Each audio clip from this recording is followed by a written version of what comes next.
ধৈর্য মানুষ মুখে বলে, মানুষ কানে শোনে ধৈর্য।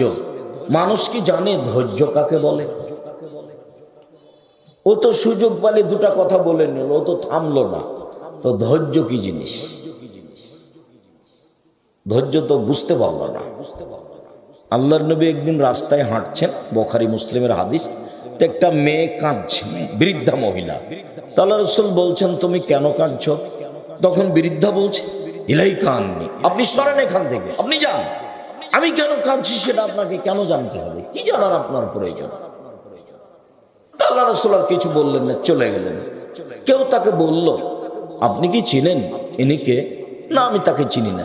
ইনিই তো মুহাম্মদ সাল্লাল্লাহু আলাইহি সাল্লাম, ইনি নবী। তাই আমি তো তার ভালো কথা শুনেছি।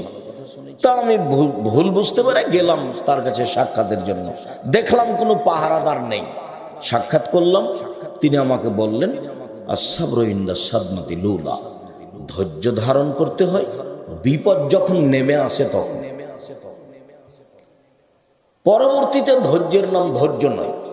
লোকটা আমাকে মেরেছে, আমি খুব চেষ্টা করলাম মারার জন্য, পারলাম না যখন, তখন বললাম যাক, ছেড়ে দিলাম, ধৈর্য ধারণ করলাম, যাক। এটা কি ধৈর্য? জি না। ছেলে আমার মারা গেছে, 7-8 দিন যাবৎ খুব কান্নাকাটি করলাম, ওরে আমার অমুক, ওরে আমার তমুক। তারপরে 7-8 দিন পরে বলছি যাক, আল্লাহর মাল আল্লাহ নিয়েছে। তার নাম কি ধৈর্য? আস-সাবরু ইনদা সাদমাতিল উলা। যখনই পরিস্থিতি আসবে, পরিস্থিতি খুব গরম, তখন ধৈর্যের পরিচয় দিয়ে কথা বলতে হবে, তার নাম ধৈর্য।